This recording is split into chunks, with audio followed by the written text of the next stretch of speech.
next guests are both Emmy Award-winning TV legends whose 40th, this is amazing, 40th anniversary happens to be today.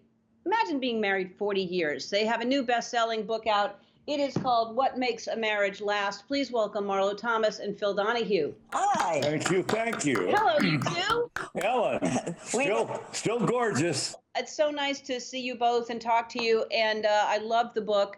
But let me just say congratulations. When you hear that you have been married 40 years, I mean, isn't that incredible? Yes. Yeah.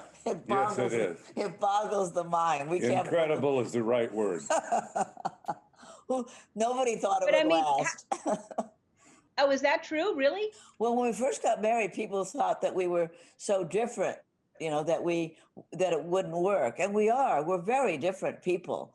In fact, in working on this book, we saw how different our personalities are. He's very cool. He's very laid back. And I'm kind of, jump for the phone. Let's do it now. Let's figure out a solution.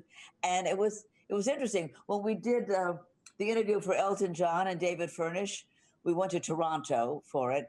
And when we got there, the assistant called us and said, I'm sorry, but you'll only have 30 minutes. And I went, 30 minutes? All the interviews were like 2 hours, 3 hours. And what did you say? I said, don't worry. Once we get into this, you can stay as long as you want. They'll be with us. Yeah. And that was true. That's right. And by the way, when we talked about ourselves, that seemed to start the roll. Yeah. And they got into it. We were shocked ourselves. And how much people said. We spent a long time with all of the couples. Yeah. And finally, I would say, I'm sorry, but we really have to go. And before we did it, when we finally decided we were going to do this, Phil said to me, I'm sorry, Andy sneezed and went backwards in his chair. He's upside down. I'm so sorry. Oh my God, I'm sorry. I'm sorry. We'll edit this out. Oh my God. He literally television royalty we're talking to. What happened? I'm so sorry. He cut away. Cut the twitch. We're not understanding what. We can't hear what's going on. We're all good. I'm so sorry. Literally, you're in the middle of telling this, and Andy sneezed and went over backwards into the bushes, and he was upside down and couldn't right himself. Oh no! So who did? Andy. I'm okay. Oh, yeah. That's the guy that's always outside her window. Is he all right? Yep. That's why it doesn't matter how he is. That's why he's outside. Keep it. So are we starting over, or what are we doing? Yeah.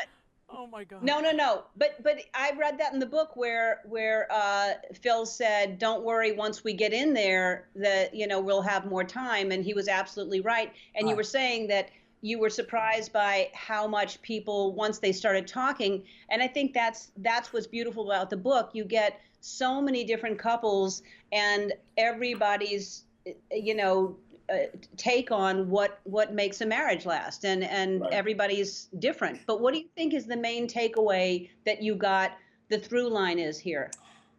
I think that the determination, the desire to make it work. These were not people looking for an escape route. These were people that really, as Kyra Sedgwick said so succinctly, there is no plan B. When you get married, you have to feel that this is it. And they had more than lust. Yeah. If there is such a thing. In addition to lust, they had a lot of accommodation of each other. Yeah, and I think, obviously being in a relationship, and now we've been together almost 16 years, I mean, you really do learn about yourself, you learn about selflessness, you learn a lot by living with someone. And I think that is the beautiful thing about a relationship is the give and take, and being able to bend and not be so rigid in your beliefs. Right. Are you talking about you and I? And see yourself as a team.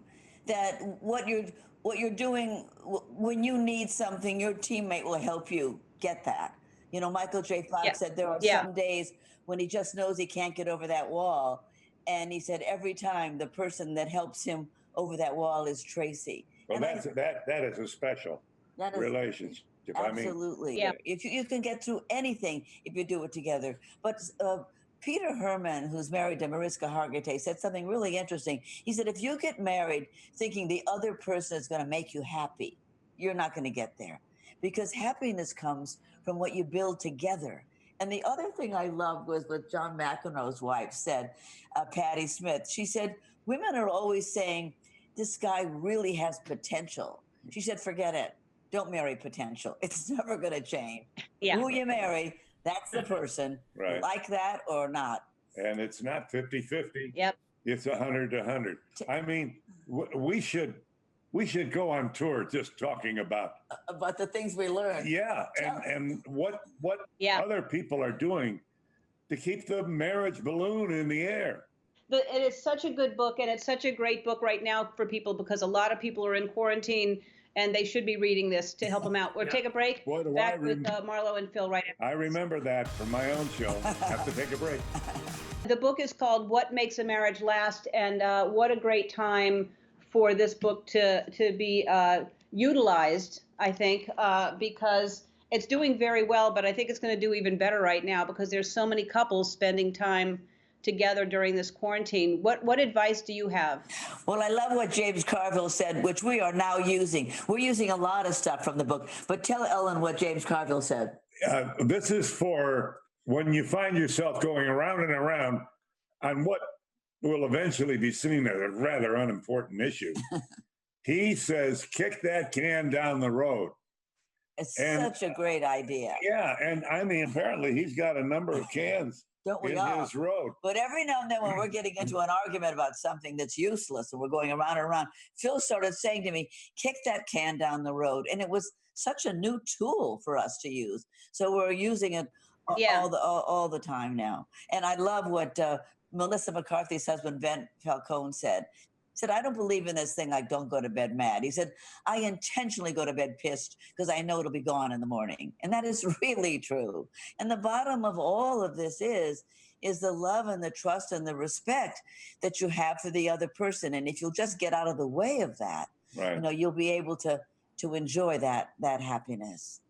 Absolutely. There's so many good stories in there, so many beautiful things to take away.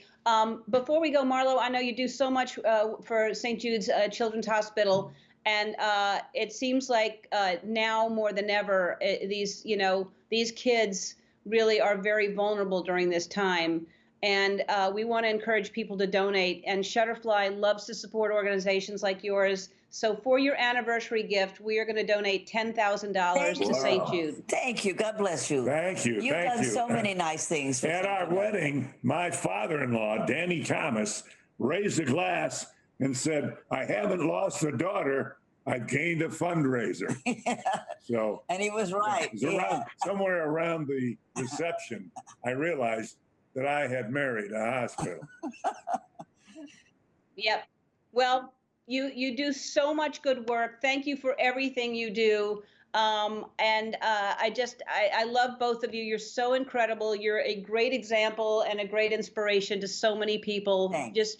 I admire both of you. It's called What Makes a Marriage Last, and it's in bookstores, or nobody's going to bookstores. It's where books are sold.